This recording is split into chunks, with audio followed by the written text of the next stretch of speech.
Halo semuanya, selamat datang di acara interview kami dengan judul Quarter Life Crisis dan tekanan FOMO akibat vaksin alumni di media sosial. Perkenalkan, saya Claudia Shivara Deborah Pio dengan NIM 11066250448. Saya Sheila Aldesa Putri dengan NIM 11066251117. Kami dari Prodi Bimbingan dan Konseling yang akan menjadi pewawancara pada video kali ini. Hari ini media sosial itu fungsinya sudah mulai bergeser. Udah bukan lagi sekedar ruang komunikasi, melainkan panggung digital, tempat di mana orang-orang menampilkan versi terbaik dari hidup mereka dengan self-branding yang positif. Di kalangan mahasiswa, terutama yang menjelang tingkat akhir, paparan visual terhadap kesuksesan, instan para alumni atau rekan sejawat telah menciptakan tampak tekanan psikologis yang sangat ternyata. Hal inilah yang memicu quarter life crisis lebih dini dan sindrom FOMO. Mahasiswa jadi terjebak dalam lingkaran setan dengan membandingkan proses belajar mereka yang masih berdarah-darah dengan hasil akhir orang lain yang tampak sempurna di depan layar. Akibatnya muncul kecemasan masa depan, pengaruh rasa percaya diri hingga akademik, burnout sebelum mereka benar-benar lulus dan masuk ke dunia kerja yang sesungguhnya. Di sini ada 5 narasumber. Yang pertama ada mahasiswa tua ya. Yang pertama Kak Chelsea dari FMIPA Ilmu Komputer angkatan 2023 UNJ. Yang kedua ada Kak Arya dari FBS Pendidikan Bahasa Inggris angkatan 2002 UNJ. Nah Kak, kan kebanyakan kita ini lagi pusing urusan skripsi gitu ya Kak, apalagi tugas kuliah gitu.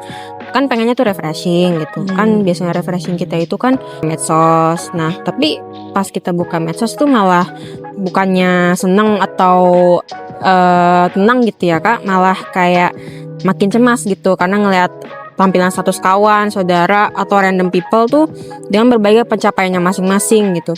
Ada yang sukses dapat kerja impian, ada yang dapat proyek besar, dan ada juga yang jalan-jalan ke luar negeri dan so on gitu. Nah akhirnya tuh ada beberapa dari kita yang merasa dunia tuh nggak berpihak sama kita gitu. Dan timbullah cemas berlebihan, khawatir masa depan, dan merasa tertinggal alias FOMO gitu Kak. Nah pertanyaan pertama nih Kak, jujur nih, seberapa sering sih kakak merasa drop, minder atau kena mental setelah buka Instagram kah, atau TikTok kah, atau media sosial lainnya? Apakah tekanan FOMO dari media sosial ini sampai mempengaruhi fokus kakak dalam mengerjakan skripsi atau tugas akhir? Atau malah jadi makin termotivasi atau malah bikin prokrastinasi gitu Kak, karena cemas? Oke, kalau dari aku sih jujur, kalau misalkan aku yang lagi sendiri sih, aku sih nggak ngerasa tertekan atau gimana ya. Malahan kalau misalkan ada kating-kating aku nih sekarang yang udah lulus, ada yang udah keterima kerja, terus ada yang udah keterima magang di tempat yang bernama. Kalau dari aku sih justru aku malah approach mereka kayak nanya tipsnya dong, kayak tips cara ngebangun CV sama fotonya gimana biar bisa keterima kerja di situ, biar bisa keterima magang di situ. Nah tapi kalau misalkan aku dapat infonya dari maaf ya kalau misalkan dari orang tua aku, nah itu baru berasa pressure-nya kayak dikejar-kejar mungkin ya istilahnya kalau dari orang tua atau keluarga aku.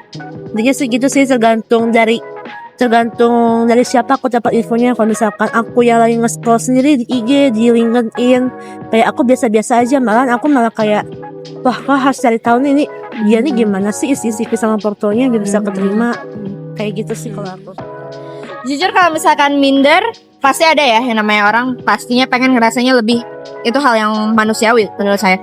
Saya benar-benar posisi pas dapat pertanyaan itu kayak iya juga gitu. Saya mikir, saya bahkan sampai yang ngelepas salah satu yang paling berharga. Jadi posisinya antara saya ngelepas tugas akhir saya di kuliah atau saya ngelepas pekerjaan saya. Karena di sisi yang saat ini itu benar-benar harus fokus salah satu kan. Tapi ternyata dengan ya negosiasi dengan banyak orang, ditambah lagi dengan dukungan dari dosen pembimbing sendiri, itu bahkan sampai yang ya udah nggak apa-apa kalau kamu emang nggak bisa datang bimbingan secara langsung, kita lakukan secara online. Nah lewat situ aja tuh kayak yang udah ngebikin oh iya ya kenapa harus ada yang takutin, kenapa harus ini. Balik lagi FOMO, jujur FOMO itu tuh apa ya, kalimat atau kata yang membuat seseorang itu ngerasa dirinya itu nggak berharga sama sekali. Jujur, itu buat saya, pandangan saya ya.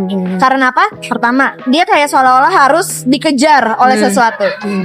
Si A udah dapat pencapaian ini segini nih, si B udah segini juga. Masa lu masih di bawah? Setiap orang staffnya beda, latar belakangnya beda. Masa iya kamu yang lahirnya pakai sendok perak disamain sama yang lahirnya di daerah kumuh? Bener gak? Makanya kenapa? Jujur FOMO itu tuh salah satu kata yang menurut saya ini tuh yang bikin seseorang itu kerja tapi nggak ngelihat dirinya sendiri, nggak ada tujuan yang ibaratnya apa ya? Kamu ibaratnya gini deh, mesin yang aslinya udah harus diganti tapi masih terus dipaksa. Padahal ibaratnya satu mesin ini kamu pakai, kamu rawat, kamu jaga, bisa kerjanya stabil, lama. Bahkan bisa gantinya dalam waktu yang lama. Coba kalau dipaksa terus, gantinya cepat, lecet terus, karatan. Manusia juga kayak gitu. Jadi malah tertekan ya Kak FOMO itu kan. Tapi Kakak pernah gak sih FOMO gitu atau gimana? Jujur nggak pernah. Oh nggak pernah. Oke, yang berikutnya ya. Tujuan awal masuk kuliah tuh Kakak apa awalnya? Terus apakah setelah sekian tahun kuliah nih, atau terutama setelah sering lihat postingan pencapaian tadi itu, tujuan hidup dan definisi sukses Kakak jadi berubah gak atau tetap sama aja gitu? Ini menarik, soalnya saya sebelum kuliah itu berantem dulu sama almarhum. Almarhum ayah saya. Saya berantem dulu sama beliau. Ibaratnya saya nggak mau kuliah, tapi beliau nuntut saya buat kuliah. Oke, saya ikutin. Tapi dengan syarat saya sendiri yang milih jurusan itu. Nah, berikutnya adalah jujur saya itu nggak pernah terbayangkan bisa kuliah di jurusan pendidikan, bahkan bekerja pun masih satu jalur yang sama. Nggak pernah kepikiran sama sekali. Tapi yang jelas ada 4 sosok. Koro Sensei, lalu almarhum wali kelas saya semasa SD, guru bahasa Inggris saya pas SMP. Almarhum ayah saya sendiri, dan satu lagi itu almarhum eyang saya. Itu mereka yang nunjukin kalau apa ya? Mereka kayak yang ngerasa kamu tuh bisa loh ngajarin orang ini apa semua, ngebimbing mereka. Dan ketemu dengan mereka berlima, 4 manusia, satunya soal karakter fiksi. Ngobrol sama mereka berempat lebih banyak, itu benar-benar yang nunjukin enggak yang harus jadi apa yang kamu mimpiin. Buat bisa ngecapai tujuan kamu. Karena tujuan saya pertamanya itu ngebangun relasi. Saya demen komunikasi sama orang. Saya suka ngebantu orang. Dan pas saya lihat, iya juga jalurnya sama, pendidikan. Yang penting saya tahu dulu saya mau apa. Dan masalah sukses atau enggaknya itu kan tergantung orang lain. Bagi saya aja bisa dianggap rumah sama siswa sendiri itu udah pencapaian, Mbak. Jadi seseorang ibaratnya kayak aman buat mereka, itu tuh udah pencapaian yang luar biasa. Karena balik lagi, kepercayaan manusia itu mahal. Mahal, Mbak. Definisi sukses orang A. Ada juga yang B, gue baru bisa dibilang sukses kalau udah berhasil misalkan pergi ke luar negeri. Beda dong. Apa dari segi dana finansial aja udah beda. Lalu ada orang ketiga yang cuma bilang, suksesnya gue cuma yang penting bisa dapet cum laude pas wisuda. Beda nggak? Beda kan? Tapi mereka sama-sama bekerja keras kan? Iya. Saya pun gitu. Definisi sukses buat saya dianggap rumah sama anak murid sendiri. Definisi sukses tuh apa sih? Karena bagi aku tuh sukses tuh mungkin lebih ke financial freedom ya. Asal aku bisa jajan tanpa mikirin uang segala macam sih, bagi aku itu udah sukses sih ya. Tanpa perlu mikirin tabungan aku tinggal segini, aku harus hemat apa gimana. Kalau definisi sukses menurut aku sih mungkin lebih ke ya udah aku mah jajan tinggal jajan aja, nggak usah tinggal mikirin duit tinggal berapa. Oke, selanjutnya kita akan mewawancarai dua konten kreator hebat. Yang pertama itu ada Kak Bizar dari lulusan S1 jurusan Perbankan Syariah di IAI-SEB dan S2 jurusan Manajemen Sumber Daya Manusia di GICI Business School. Dan yang kedua itu ada Kak Hani dari FBS Pendidikan Bahasa Arab angkatan 2023. Selamat malam Kak Viva. Halo Sheila dan Claudia. Kak, sekarang kan lagi ramai banget nih soal fenomena quarter life crisis di kalangan anak-anak muda, terutama mahasiswa, di mana mereka tuh lagi cemas-cemasnya mikirin arah masa depan. Yang parahnya, kecemasan ini seringkali diperparah oleh rasa FOMO alias takut tertinggal pas mereka lagi scrolling media sosial. Di satu sisi, teman-teman kreator kan niatnya membagikan pencapaian atau perjalanan karir itu untuk menginspirasi dan membangun personal branding.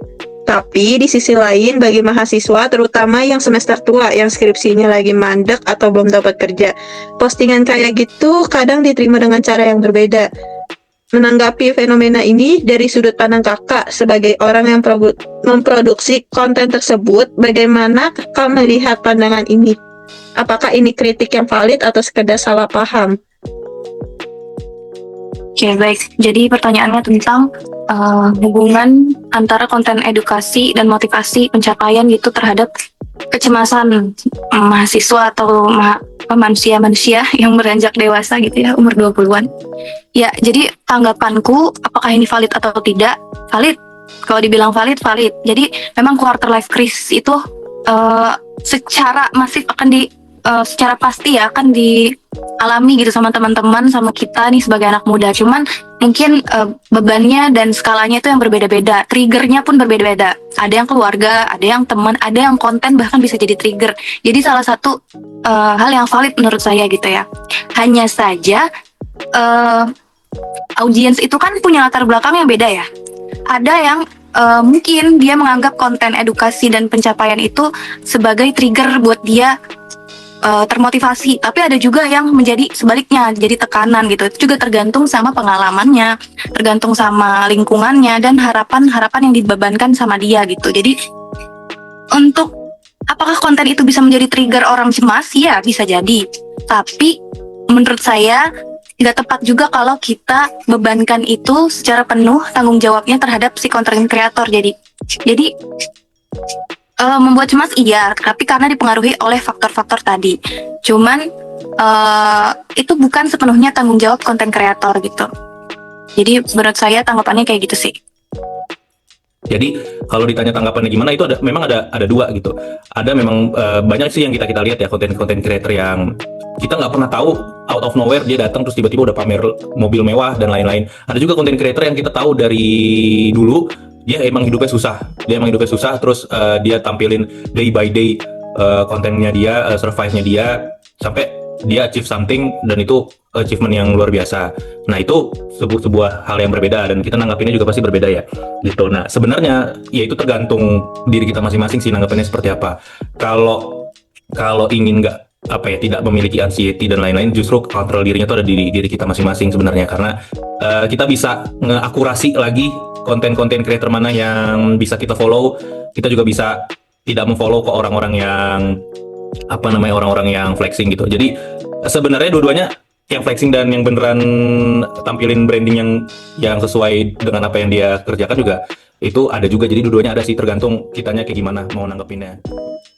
Oke, pertanyaan selanjutnya nih Kak, bisa tolong diceritain nggak Kak realitas di balik layar yang kelihatan di postingan medsos itu seperti apa? Apakah perjalanan karir kakak benar-benar semulus dan seestetik yang kelihatan di platform digital? Untuk ini saya bisa jawab dengan gamblang ya. Jawabannya tidak sama. Jawabannya 180 derajat berbeda. Apa yang kita tampilkan dengan di belakangnya seperti apa. Bukan berarti misinformasi atau misleading informasi itu. Berbeda di sini artinya banyak yang sudah difilter dari apa yang mau kita sajikan ke audiens gitu. Pun kalau branding si content creator ini adalah sangat raw, sangat organik, sangat otentik, enggak juga, banyak juga yang dia filter gitu. Jadi sebenarnya balik lagi ke personal branding itu kan teorinya adalah bagaimana kita mau membuat seseorang itu melihat kita sebagai apa.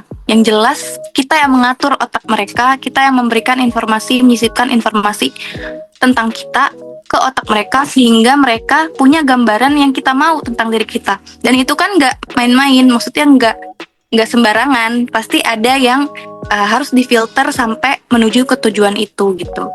Jadi bukan, ini bisa dalam artian positif dan negatif ya. Kalau konten kreatornya itu bijak, ya dia akan mempergunakan itu secara positif gitu. Menurutku jawabannya adalah beda.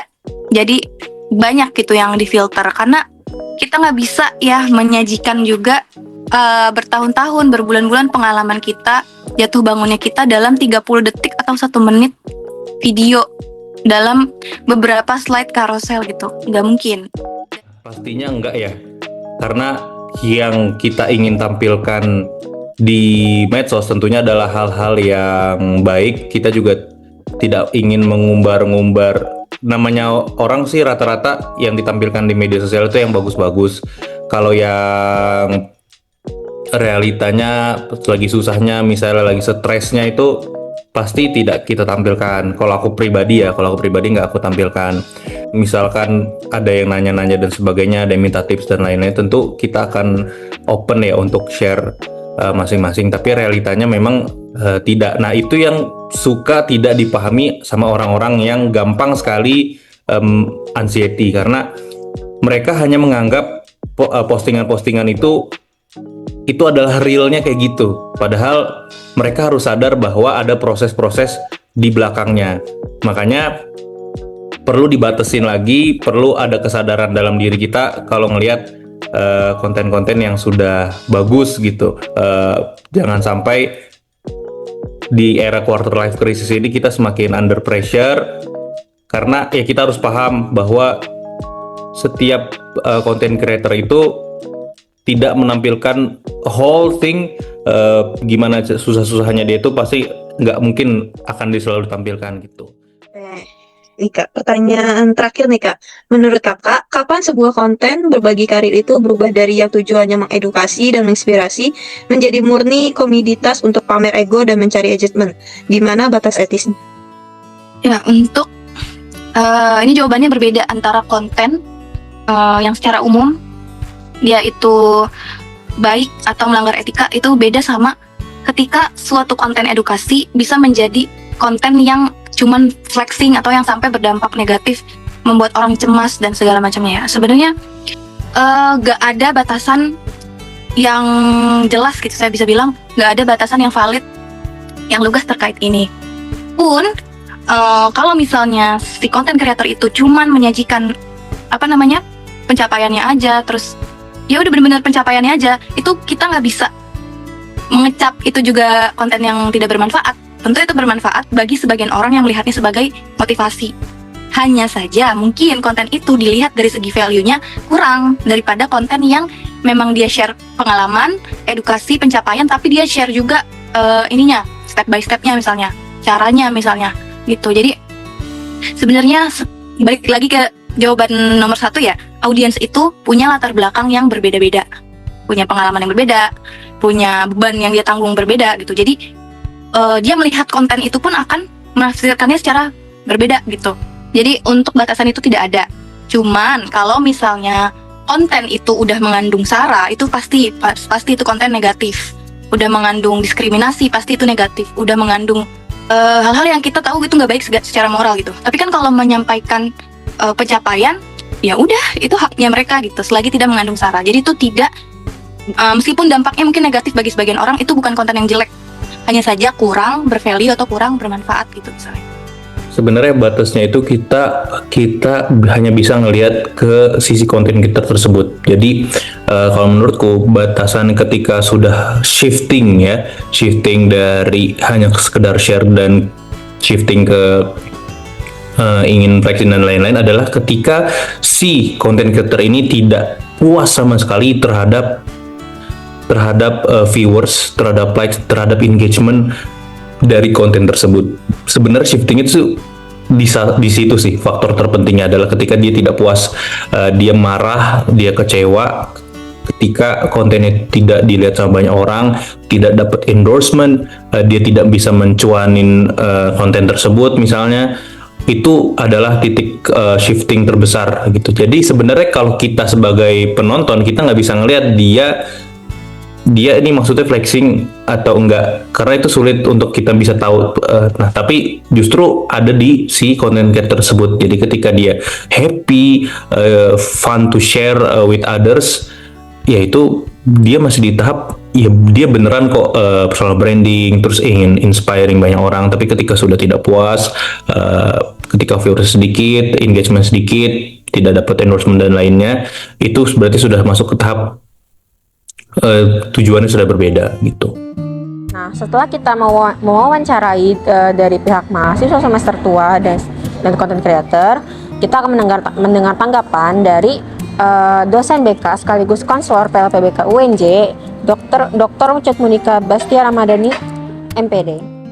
Kan kalau kita perhatikan realitas mahasiswa zaman sekarang itu kayak media sosial itu kan sudah jadi konsumsi harian. Sayangnya kalau algoritma medsos sekarang sering banget nampilin versi terbaik kayak hidup orang lain, terutama alumni yang sukses pamer karir, magang estetik, atau pencapaian finansial mereka. Bagi mahasiswa yang masih berdarah-darah ngerjain skripsi, paparan visual ini seringkali berubah menjadi tekanan mental dan memicu kecemasan masa depan, minder, hingga kritis eksistensial sebelum mereka lulus. Nah, berangkat dari keresahan ini, jadi akhir-akhir ini di ruangan konseling, apakah ada peningkatan jumlah mahasiswa yang curhat merasa cemas atau stres gara-gara minder melihat pencapaian karir orang lain di media sosial? Oke, kalau dari beberapa kali konseling gitu ya, kan saya baru di UNJ ini baru 1 tahun gitu. Tapi memang beberapa kali konseling mahasiswa itu beberapa permasalahannya ada yang terkait tadi ya, dia membandingkan kehidupannya dengan di media sosial tadi. Merasa kok aku belum ada di titik itu ya, apakah aku ketinggal, kan pertanyaannya seperti itu kadang. Jadi banyak sih karena mereka terpapar oleh informasi yang ada di media sosial. Padahal media sosial itu kan selalu menampilkan yang baik-baik tentu ya. Kalau kita ngepost ke Instagram, Reels itu kan pasti yang diperlihatkan yang baik-baiknya gitu. Tapi perjuangannya, gimana berdarah-darahnya untuk mencapai titik itu kan nggak ditampilkan gitu. Nah, kadang kita hanya menyerap informasi hasilnya aja gitu. Jadi itulah yang membuat mahasiswa akhirnya merasa, kok aku belum sampai di titik itu ya. Padahal mungkin dia sebenarnya sedang meniti tangga ke arah sana gitu. Ya, jadi banyak sih beberapa siswa itu membandingkan pada akhirnya kondisi dirinya dengan realita di medsos. Dengan apa yang ditampilkan di medsos yang sebenarnya itu bukan realitas yang ada sebenarnya gitu ya. Gitu sih. Jadi banyak. Oke, terus selanjutnya Mbak, kalau dari sudut pandang konseling nih Mbak, gimana fenomena flexing pencapaian di medsos ini bisa memicu quarter life crisis datang lebih awal kepada mahasiswa yang bahkan belum lulus kuliah. Terus banyak mahasiswa mengalami imposter syndrome atau merasa diri itu nggak kompeten padahal punya kemampuan karena keseringan membandingkan diri secara digital. Nah, bagaimana peran BK kampus itu dalam membantu mahasiswa membangun ketangguhan mental menghadapi tekanan ini? Oke. Ya, jadi balik lagi ya tadi mahasiswa tuh lebih banyaknya kan mengonsumsi di media sosial itu adalah hasil terbaik yang diposting oleh orang-orang. Sementara proses berdarah-darahnya, proses si orang itu bisa mencapai titik itu kan nggak diposting gitu ya. Kebanyakan nggak diposting. Jadi mungkin itu ya, kita perlu menanamkan di diri mahasiswa itu bahwa sebenarnya lebih penting itu adalah prosesnya, bukan hasilnya. Karena hasil itu kan nggak bisa kita kendalikan. Tapi kalau proses usaha yang kita lakukan itu yang bisa kita kendalikan gitu. Jadi kadang mahasiswa tuh salah memaknai bahwa ketika dia berhasil, ya udah dia akan sukses gitu. Padahal sebenarnya yang paling penting pembelajaran hidup, terus bagaimana kita memaknai sesuatu itu kan justru adanya tuh di bagian prosesnya gitu. Jadi lebih ke menanamkan bahwa proses itu penting dan untuk mencapai hasil itu mereka semua tuh juga meniti tangga gitu, nggak tiba-tiba ada di situ gitu kan. Nah, itu yang perlu ditanamkan. Dan kalau di BK sendiri kita ada namanya resiliensi, ada growth mindset kayak gitu-gitu ya. Jadi untuk meningkatkan dari sisi emosional kita supaya kita juga lebih bisa menerima diri kayak gitu-gitu. Dari materi-materi seperti itu yang sebenarnya perlu juga nggak hanya kita pahami dari segi teori ya, tapi juga dilakukan di kehidupan sehari-hari. Berarti kalau kayak lebih mementingkan, maksudnya kayak lebih menghargai proses daripada hasil akhir gitu Mbak, maksudnya itu tuh biasanya tuh pengaruhnya itu lebih ke kayak apakah itu karena pola pikir mereka atau juga kan ada faktor lingkungannya gitu Mbak. Oke. Ya, ini menarik ya karena saat ini kan kita terjebak di semua itu serba instan kan. Nah, jadi misalnya apa-apa tuh kita sekarang pengen lapar, pengen makan ya, GoFood. Semua tuh serba instan gitu loh. Generasi sekarang tuh dikenal generasi yang instan banget gitu. Maka mungkin itu juga mempengaruhi pola pikir mereka bahwa ya aku kalau mau dapat sesuatu tuh harus cepat. tanpa memikirkan prosesnya, tanpa memikirkan tahapannya. Jadi apa yang aku dapat, ini gimana caranya bisa cepat sampai di depan gitu kan. Nah itu sih kan dari lifestyle juga ya, dan perkembangan teknologi, perkembangan zaman gitu kan. Sekarang kan juga cepat banget kita memperoleh informasi dari internet, seset dapat gitu. Nah itu juga berpengaruh. Terus yang terakhir Mbak, kan salah satu tujuan BK itu adalah kemandirian perilaku dan pengambilan keputusan oleh setiap individu ya Mbak. Nah bagaimana cara Mbak nih menuntun konsiliator mahasiswa ini agar mampu mengambil keputusan karir yang genuine sesuai potensi dirinya, bukan karena terpaksa ikut-ikutan tren yang divalidasi di medsos gitu. Lalu apakah ada intervensi atau rekonstruksi gitu yang harus dilakukan dalam dunia perguruan tinggi maupun dalam bimbingan itu agar pendidikan ini tidak lagi melahirkan sarjana yang bermental rapuh dan mudah mengalami krisis eksistensial sebelum mereka lulus gitu? Oke, iya. Jadi mungkin ini ya, yang pertama yang perlu dilakukan adalah mengenal diri sih. Jadi gimana kita bisa mengetahui, menjawab pertanyaan kayak siapa sih aku? Aku tuh sebenarnya siapa? Kemampuanku tuh apa? Potensiku tuh apa? Lalu apa yang bisa aku lakukan? Dengan kompetensi, dengan kemampuan yang ada di diri itu apa yang bisa aku lakukan? Jadi yang pertama mungkin lebih ke mengenal diri. Setelah kita kenal diri kita ya menerima diri kan. Karena kan kadang membandingkan dengan orang lain itu dimulai ketika kita nggak puas sama diri kita. Kita merasa ada yang kurang, kita belum menerima diri kita, makanya kita pengen jadi kayak orang lain, kita melihat orang lain kok lebih enak kayak gitu ya. Nah itu kan belum menerima diri, belum mengenal diri gitu. Jadi mengenal diri itu menurut saya hal terpenting yang perlu dilakukan dulu sih sebelum akhirnya kamu bisa berkembang dan menyusun perencanaan ke depan seperti apa kayak gitu. Dan kalau untuk universitas dan mungkin di pendidikan gitu ya, mungkin perlu dikenalkan dengan growth mindset gitu ya. Karena bagaimana kita bisa mengenal diri kita, kan kita perlu menerima ya, acceptance gitu kan.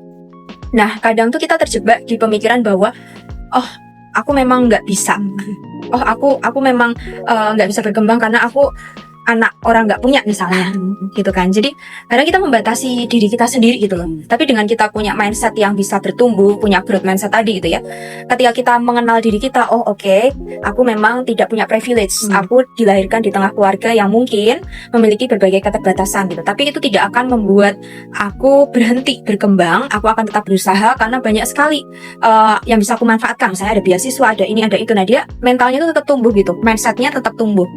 Nah jadi mungkin mindset itu yang perlu dibangun sejak dini ya. Kalau kita lihat penelitian di luar negeri itu terkait growth mindset itu di luar itu growth mindset udah mulai ditanamkan sejak anak-anak tuh TK. Tapi di kita itu penelitian tentang growth mindset, terus mungkin topik-topik tentang growth mindset baru masuk baru-baru ini gitu kan. Maka kita kan tertinggal sekali gitu. Jadi iya, dan kalau saya baca banyak literasi itu tuh belum ada nih skema growth mindset di Indonesia tuh yang udah dibuat di PAUD, di TK itu belum ada gitu. Itu sih, itu yang mungkin jadi PR ya buat kita bersama. Baik, mungkin segitu aja Mbak. Terima kasih banyak Mbak atas waktu Mbak. Nah, berdasarkan hasil wawancara tadi mengenai fenomena quarter life crisis dan FOMO, mahasiswa akibat medsos erat kaitannya dengan dua teori pendidikan. Yang pertama itu ada teori belajar sosial menurut Albert Bandura, di mana manusia itu belajar dan mengamati lingkungan dengan modeling. Yang kini medsos menjadi lingkungan informal yang dominan gitu dalam pendidikan. Yang akhirnya karena mahasiswa terus melihat versi terbaik hidup orang lain di medsos, mereka jadi mengadopsi standar sukses semu itu yang akhirnya memicu kecemasan. Lalu ada juga teori humanistik dari Carl Rogers dan Maslow, di mana tujuan utama pendidikan itu kan aktualisasi diri yang otentik. Tapi karena gempuran medsos membuat mahasiswa mengalami disorientasi, mereka jadi lebih fokus mencari validasi digital seperti likes and followers, komen, daripada mengenali potensi unik dirinya sendiri. Nah, di sini ada kesimpulan dan refleksi. Kesimpulannya yaitu kelompok kami adalah krisis mental dan FOMO. Mahasiswa tingkat akhir bukan sekadar masalah pribadi, melainkan kritik sistematik bagi dunia pendidikan.